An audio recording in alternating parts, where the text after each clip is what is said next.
So, welcome to all the students of the second class of Basics of English Grammar.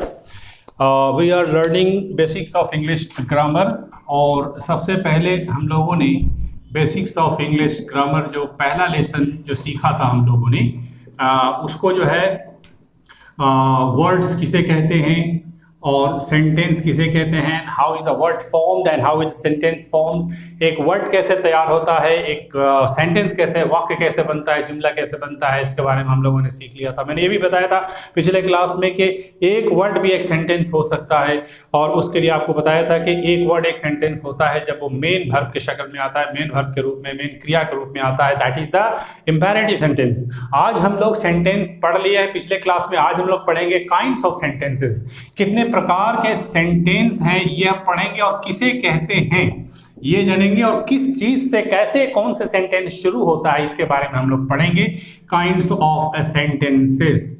तो सबसे पहली बात के 5 प्रकार के सेंटेंस होते हैं, आप इस बात को दिमाग में बिठा लीजिए। पहला जो सेंटेंस है वो असर्टिव सेंटेंस है, that is the assertive sentence, this is the first sentence. Second one is the interrogative, this is the interrogative sentence। किसे कहते हैं ये मैं आपको एक एक करके बताऊंगा, पहले आप नाम देख लीजिए। तीसरा है imperative sentence, imperative sentence, ये this is the third sentence। Fourth is the exclamatory sentence और एक्सक्लेमेटरी सेंटेंस, और पांचवा जो है the fifth one is the optative sentence. These are the 5 sentences and upon these 5 sentences the whole English rest, पूरी अंग्रेजी जो है, पूरा इंग्लिश जो है आपको इन्हीं 5 सेंटेंस पर आधारित है। इससे बाहर we cannot go and you cannot even go, आप भी नहीं जा सकते, हम भी नहीं जा सकते हैं ये 5 सेंटेंस के अलावा। Assertive sentence, interrogative sentence, imperative sentence, exclamatory sentence and optative sentence. अब एक एक करके मैं आपको बता दूंगा, बहुत आसान लैंग्वेज, बहुत आसानी से आप सीख जाएंगे। ये आपके लिए बहुत बेहतर होगा, फायदेमंद होगा, लाभदायक भी होगा। तो मैं समझता हूं कि कितने प्रकार के सेंटेंसेस होते हैं ये मैंने जो लिख दिया, 5 प्रकार के सेंटेंसेस होते हैं। एक मरतबा फिर मैं पढ़ दे रहा हूं, आप देख लीजिए। असर्टिव सेंटेंस, एसर्टिव नहीं बल्कि ए इज इन फोनेटिकली आ पढ़ा जाता है। आप ग्रामर सीख रहे हैं तो ग्रामर के साथ आप फोनेटिक्स भी सीखिए कि कौन सा वर्ड कैसे प्रोनाउंस किया जाता है। ए से लेकर जेड तक 26 लेटर्स जो होते हैं उसको पढ़ने का अलग अलग तरीका होता है फोनेटिक्स में। तो इसलिए ए को ए नहीं पढ़ा जाता है बल्कि अब पढ़ा जाता है। इसलिए हमने आपके सामने पढ़कर दिखाया कि assertive sentence, assertive sentence generally we read and most of the teachers read also like that a, लेकिन a नहीं पढ़ा जाएगा बल्कि इसको a पढ़ा जाएगा। तो इसलिए हमने पढ़ा आपके सामने असर्टिव सेंटेंस। आप इस बात को आप भी ख्याल रखिए, एप्पल नहीं होता है, एप्पल होता है, सेब जिसको बोलते हैं। तो इस तरीके से असर्टिव सेंटेंस पहला हुआ, सेकंड इंटरोगेटिव, इंपेरेटिव तीसरा, एक्सक्लेमेटरी चौथा और ऑप्टेटिव सेंटेंस 5वां हुआ। और अब आइए 5 प्रकार के सेंटेंस होते हैं।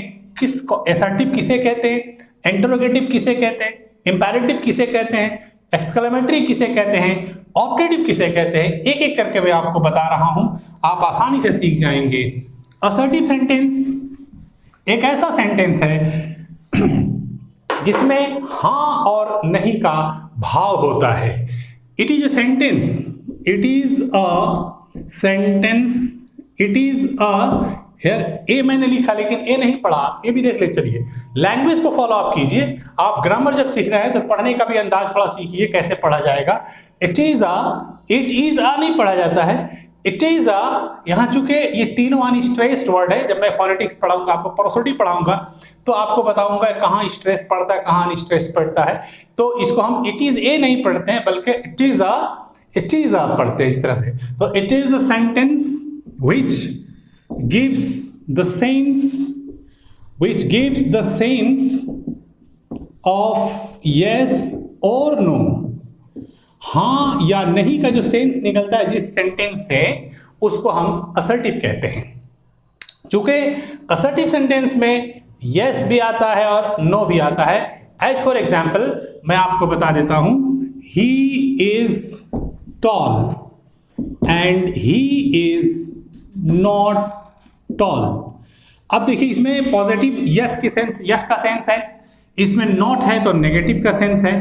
तो असर्टिव सेंटेंस में यस और नो दोनों की बात आती है तो आपको जो है इसको कहा जाता है असर्टिव सेंटेंस। एक बात मैं आपको और बता दूं प्यारे बच्चों कि असर्टिव सेंटेंस में हां और नहीं दोनों आता है। तो ये आप जान लीजिए कि असर्टिव सेंटेंस की शुरुआत कैसे होती है और इसमें क्या क्या वर्ड्स रहता है। असर्टिव सेंटेंस की शुरुआत सब्जेक्ट से होती है, पहले सब्जेक्ट रहेगा ही, उसके बाद वर्ब रहेगा और उसके बाद ऑब्जेक्ट रहेगा। यही this is the construction of assertive sentence. ये एक असर्टिव सेंटेंस का यही बनावट है। अब जैसे मैंने यस कहा तो इसमें नो नहीं रहेगा। जैसे he is tall, he is the subject, he is the subject, is the verb and tall. ये टॉल एक्चुअल ऑब्जेक्ट नहीं है, ये टॉल ऑब्जेक्ट नहीं है, दिस इज द कॉम्प्लीमेंट। लेकिन अब ये कॉम्प्लीमेंट हम ऑब्जेक्ट के तौर पर समझाने के लिए मैंने आपको लिखा है।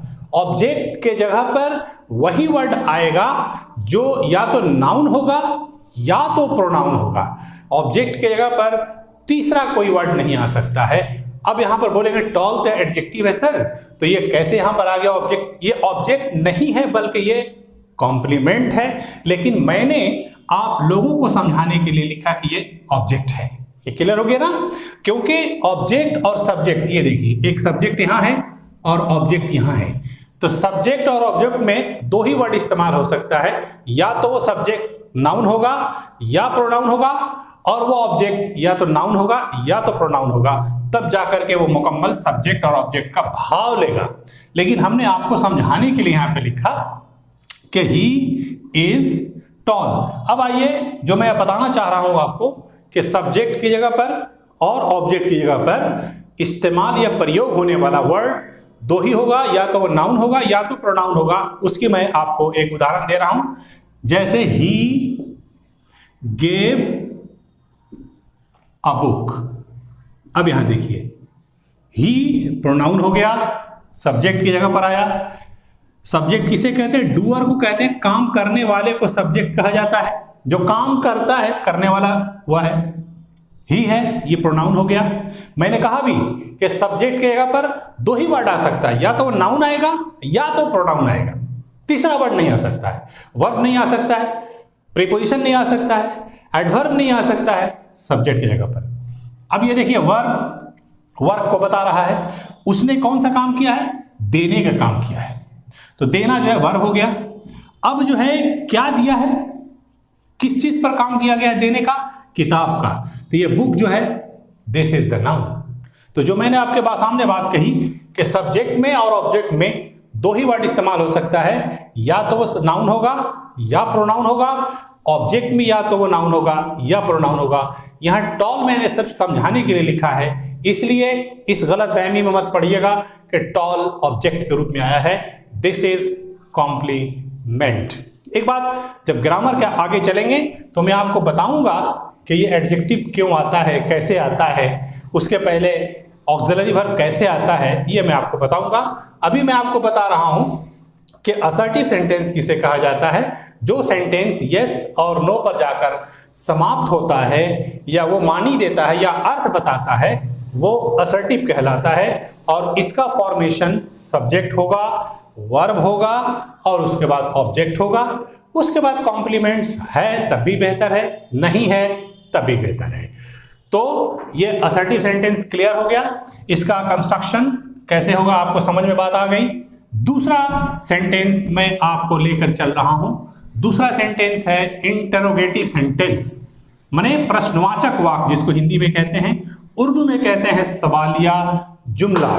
तो इंटरोगेटिव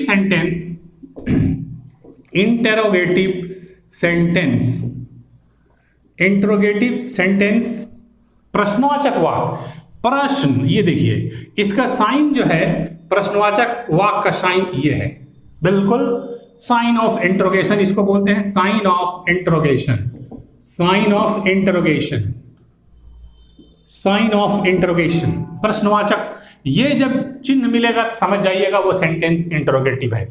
एक चीज और जो गलतफहमियां बच्चों के अंदर पाई जाती है, मैं उसको क्लियर कर दूं कि अक्सर बच्चे इंट्रोगेटिव के चक्कर में थोड़ा सा मिस गाइडेड हो जाते हैं। वो ये कि जो WH वर्ड से भी जो प्रश्न बनता है उसी को मेन इंट्रोगेटिव समझते हैं, जबकि मेन इंट्रोगेटिव वो नहीं है।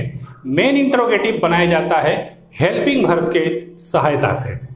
यानी कि इंट्रोगेटिव सेंटेंस में क्या होता है कि प्रश्न पूछने का काम होता है, क्या तुम आम खा रहे हो, क्या वो घर जा रहा है, क्या वो किताब पढ़ रहा है, इस तरह से। लेकिन जो WH वर्ड लगता है नो, अक्सर विद्यार्थी सोचते हैं कि यही मेन है इंट्रोगेटिव सेंटेंस का, जबकि वो नहीं है। मेन इंट्रोगेटिव सेंटेंस जब हमको बनाना होगा तो उसमें पहले ऑक्सिलरी वर्ब लाना होगा, यानी जिसको हम हेल्पिंग वर्ब कहते हैं, हेल्पिंग वर्ब, उसके बाद सब्जेक्ट, उसके बाद वर्ब और उसके बाद ऑब्जेक्ट। ये कंस्ट्रक्शन है साइन ऑफ इंट्रोगेशन। ये हमारा कंस्ट्रक्शन है इंट्रोगेटिव सेंटेंस का। पहले ऑक्सिलरी वर्ब आएगा, हेल्पिंग वर्ब आएगा। अब ऑक्सिलरी वर्ब में के बारे में जब हम बात करते हैं तो ऑक्सिलरी वर्ब में वर्ब टू बी आता है, वर्ब टू बी। तो वर्ब टू बी कौन कौन सा है भाई? तो वर्ब टू बी जो है is, are, am, was and were, ये 5 जो है वर्ब टू बी कहलाता है। मैंने सबको वर्ब टू बी है, वर्ब टू हैव है, मॉडल ऑक्सिलरी है, इन सब को मैं ऑक्सिलरी वर्ब के रूप में कैटेगरी में लाकर रख दिया हूं। वर्ब टू बी है एक नंबर। दूसरा होता है वर्ब टू हैव। ये क्या होता है भाई? वर्ब टू हैव कौन कौन सा है? तो ये हैज, हैव और हैड, ये वर्ब टू हैव कहलाता है। उसके बाद तीसरा होता है जो modal auxiliary, modal auxiliary verb. तो मॉडल ऑक्सिलरी कौन है भाई? May, might, can, could, should, will, shall, इसको भी हमने मॉडल ऑक्सिलरी में डाला। तो ये तमाम को, चुपका नाम सबका अलग है, verb to be, verb to have, modal auxiliaries, लेकिन इस सबको मैंने आपको मॉडल ऑक्सिलरी में। अब एक और आता है verb to do. Verb to do किसे कहते हैं? वो कौन सा है? तो डू, डज और डिड, ये है। तो 4 तरह के मॉडल ऑक्सिलरीज हम देख रहे हैं, यहाँ पे ऑक्सिलरीज आप देख रहे हैं। एक है verb to be, is, are, am, was, were. Verb to have है हैज, हैव और हैड। मॉडल ऑक्सिलरी में may, might, can, could, should, will, should, shall. उसके बाद वुड भी आएगा, वुड, WOULD, वुड। उसके बाद वर्ब टू डू में डू, डज और डिड, ये 4। ये जितना आप देख रहे हैं इंट्रोगेटिव सेंटेंस बनाने के लिए, ये जो मैंने ऑक्सिलरीज लिखे हैं इसको आपको सबसे पहले रखना होगा। उसके बाद सब्जेक्ट देना होगा, उसके बाद वर्ब रहेगा, उसके बाद ऑब्जेक्ट रहेगा और ये साइन ऑफ इंट्रोगेशन रहेगा। तब जाकर के वो सेंटेंस इंट्रोगेटिव होगा, यानी उसमें प्रश्न पूछने का काम होगा। एक एग्जाम्पल दे रहे हैं, is he eating a mango. ये सेंटेंस आप देखिए, यहां देखिए इज यानी कि वर्ब टू बी इस्तेमाल हुआ है।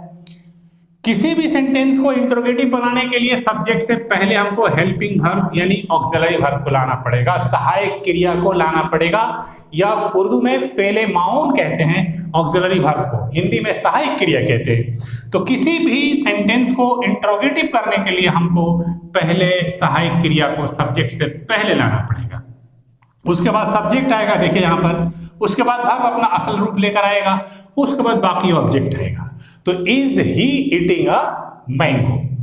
उसी तरह से आप अगर देखें क्या वो घर जाता है, तो या क्या वो एक आम खाता है, तो does he eat a mango. अब यहां देखिए डज, ये डू पहले आ गया, इसका मतलब हमने वर्ब टू डू इस्तेमाल किया। तो वर्ब टू डू आने का मतलब होता है यहां पर क्या, ये पहले आ गया, इसका मतलब क्या। तो ये जो है हेल्पिंग वर्ब जो आप देख रहे हैं, आप 4 प्रकार के हैं, verb to be, verb to have, modal auxiliary, verb to do. इन्हीं को पहले सब्जेक्ट से पहले आप लाएंगे, तभी जाकर वो सेंटेंस इंटरोगेटिव होगा, और नहीं तो फिर वो सेंटेंस इंटरोगेटिव नहीं हो सकता है। जैसे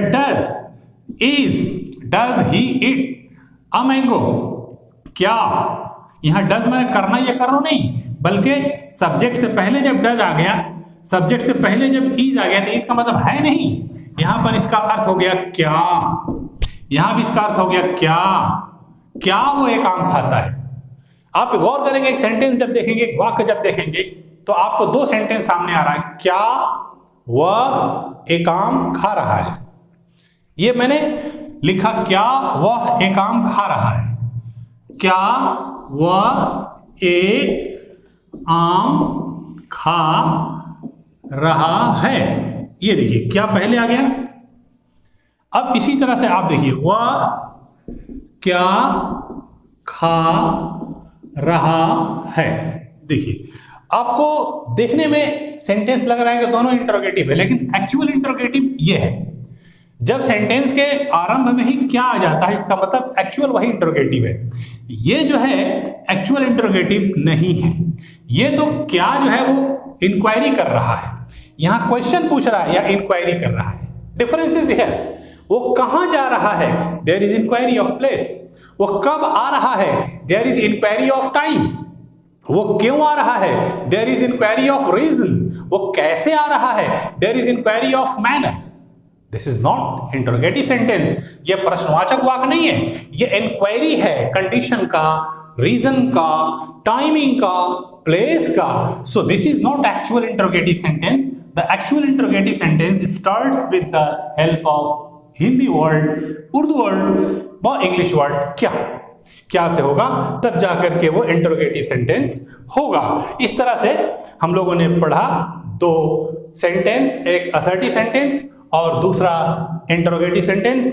आई थिंक आपको ये वीडियो पसंद आया होगा, और पसंद आया है तो आप इस चैनल को सब्सक्राइब भी कीजिए, लाइक भी कीजिए, दूसरों को भी सजेस्ट कीजिए ताकि वो भी सजेस्ट करें। चैनल फ्री है, ज्ञान कुंज ऑनलाइन एजुकेशन आपको फ्री चैनल प्रोवाइड कर रहा है, फ्री नॉलेज प्रोवाइड कर रहा है। So it is your duty to advise others to subscribe and share this channel to others. Thank you.